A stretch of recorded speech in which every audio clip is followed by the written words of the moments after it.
Do you suck at sharing your emotions? Well, I do too. So I'm reaching out to family and friends and working through the questions together. All right, sister. What always drains your energy and why? Prisons. I've never been in prison. It drains me because I have an invisible husband.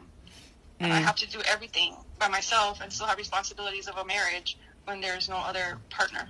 It's an invisible husband. I get it. What drains? But you really, you want to date? I'm like, ew.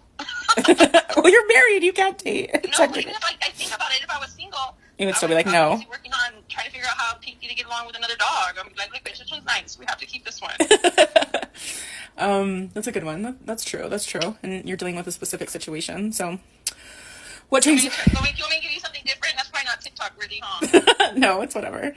What always drains my energy? Something that drains me Yeah. is freaking having a better skill set than somebody with a bachelor's degree in social work, but nobody wants to fucking hire me for the job because I don't have a degree, even though I meet all the other requirements and have more experience, and they don't want that. That's fucking draining. Yeah, because you don't have not making a living wage. You do everything. Yeah, because you do everything. You do everything that someone with a bachelor's or more would probably do. I've seen that. I'm like, I can do that. I can do that. I can do that. I don't have a bachelor's. That's silly. And nowadays, I think it's just because the price tag maybe on having a bachelor's. I don't know, but like example, the office I worked with, I had two kids.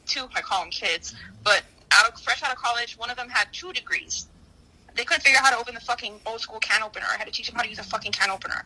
Well, they're probably youngins. They probably are used to those electronic ones. But just like what I know how to do and how I talk to people cannot be taught with a bachelor's degree. But I get no credit for my years of experience. Yeah, that's frustrating. That is draining. And I know it's been draining for you for a while.